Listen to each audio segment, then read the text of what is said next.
वज़ीर आला सिंध मुराद अली शाह ने यूनिवर्सिटी एक्ट में तरमीम का बिल लाने का फैसला किया है। उससे कबल यूनिवर्सिटीज और वज़ीर आला सिंध में सर्द जंग शुरू हो चुकी है।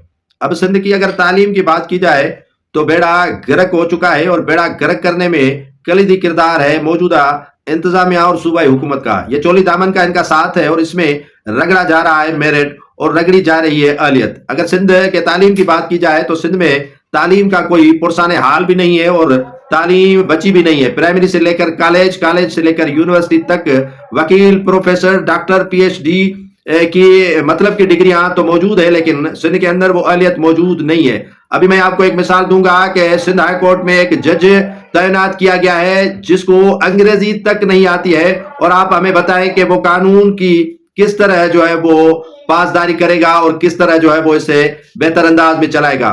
एक कानून की डिग्री होना और कानून समझना एक अलग बात है। डॉक्टर के पास डिग्री मौजूद है, लेकिन उसे अद्वियात का पर्चा लिखना नहीं आता है।